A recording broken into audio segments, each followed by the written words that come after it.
ఇది మెజారిటీ మహిళా మీటింగ్ లో మైనారిటీ మగవాళ్ళుగా మేము కొంతమంది వచ్చి మాట్లాడడం అనేది చాలా ధైర్యంతో కూడిన పని.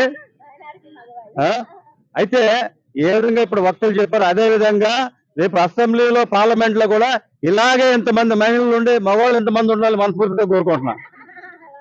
ఎందుకంటే ఒక సామెత ఉంది, the absence of house wife and traffic constable only felt in their absence. అంటే అర్థం ఏంటంటే ఒక పోలీస్ ట్రాఫిక్ కానిస్టేబుల్ గురించి మనం పెద్దగా పట్టించుకోం, కానీ అతను గనక ఒక 10 నిమిషాలు ట్రాఫిక్ లో లేకపోతే ట్రాఫిక్ లో అస్తవ్యస్తం అయిపోయి అటువంటి ఇటువంటి వెహికల్స్ వచ్చేసి మొత్తం అంతా పాడైపోతుంది. అలాగే ఒక హౌస్ వైఫ్ అంటే ఒక గృహిణి ఇంటికిలో లేకుండా పుట్టింటికి వెళ్ళినా ఎక్కడికైనా వెళ్ళినా 2-3 రోజులు ఆ ఇల్లు ఎంత దరిద్రంగా జరగద్దు, ఆ మగవాడు ఎన్ని బాధలు పడతాడో అప్పుడే తెలుసుద్ది. వాళ్ళు ఉన్నప్పుడు వాళ్ళ వాల్యూ తెలియదు. కాబట్టి ఇక్కడ మా ఆవిడ కూడా ఉంది, నేను చెప్తున్నా. కాబట్టి